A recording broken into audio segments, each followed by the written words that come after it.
In this demo, we will show how to set up a wireless connection in an industrial Ethernet network using the Anybus Wireless Bridge 2. The wireless connection can be up to 400 meters in range and communicate via Bluetooth or wireless LAN.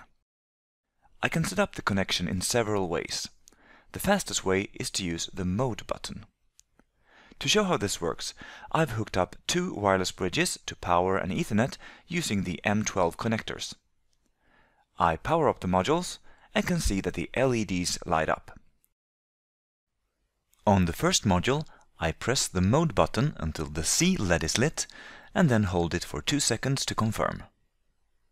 This means that this unit should go into a mode called Await Automatic Discovery and Configuration.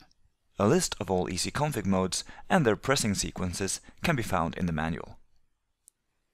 On the second unit, I press the Mode button until the B and C LED is lit, and then confirm by pressing for at least 2 seconds. This means that the wireless bridge should discover awaiting units and then configure them as Bluetooth clients. A wireless link is now being established, and different security and integrity parameters are being exchanged between the two units. This usually takes a minute or two, so we'll jump ahead a bit, and we can see that a wireless link is now established. The LEDs display that we're using Bluetooth, and that we have full link quality. If we want to establish a connection via wireless LAN, we do the same thing. We press the first unit until the C LED is lit, and then confirm to make it go to Await Automatic Discovery and Configuration mode.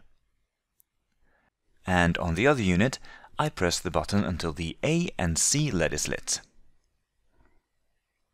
This will now establish a wireless LAN connection instead.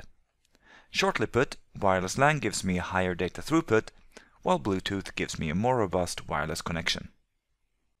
I can also set up my connection in the graphical user interface of the product. By connecting my computer to the same network as the wireless bridge, I can type in the IP address of the wireless bridge, which by default is 192.168.0.99. Here I can do some more advanced settings if I wish, but the easiest thing is to go to the EasyConfig modes. By going to the EasyConfig menu, I can do the same thing as I did when I pressed the Mode button. If I choose Mode 4, Await Automatic Discovery and Configuration, it will be the same as if I pressed the button until the C LED is lit. And by clicking Set, I apply the changes to the wireless bridge. That's how easy it is to establish a wireless connection over wireless LAN or Bluetooth. I can now attach a DIN clip to the wireless bridge if it needs to go into a cabinet, or mount it on a wall or a flat surface using the screw holes in the product.